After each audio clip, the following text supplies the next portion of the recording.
Hi, ഇന്ന് നമുക്കൊരു crab roast ഉണ്ടാക്കിയാലോ? അപ്പോൾ ഗോ ടു ദ റെസിപ്പി.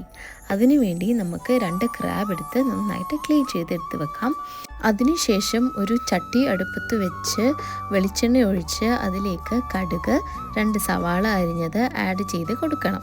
പിന്നെ അതിലേക്ക് ഇഞ്ചി വെളുത്തുള്ളി പേസ്റ്റ്, 2 പച്ചമുളക്, മല്ലിയില, ഗരം മസാല, ഉപ്പും കൂടി ചേർത്ത് നന്നായി വഴറ്റിയെടുക്കണം.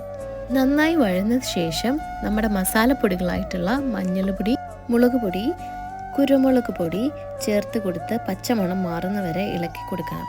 അതിനുശേഷം ഒരു തക്കാളി ചെറുതായി അരിഞ്ഞ് ആഡ് ചെയ്ത് നമ്മൾ വൃത്തിയാക്കി വെച്ചിരിക്കുന്ന ഞണ്ട് കൂടി ചേർത്ത് നന്നായി ഇളക്കി യോജിപ്പിച്ച് കുറച്ച് വെള്ളം കൂടി ചേർത്ത് അടച്ചു വെച്ച് 15 മിനിറ്റ് വേവിച്ചെടുക്കാം.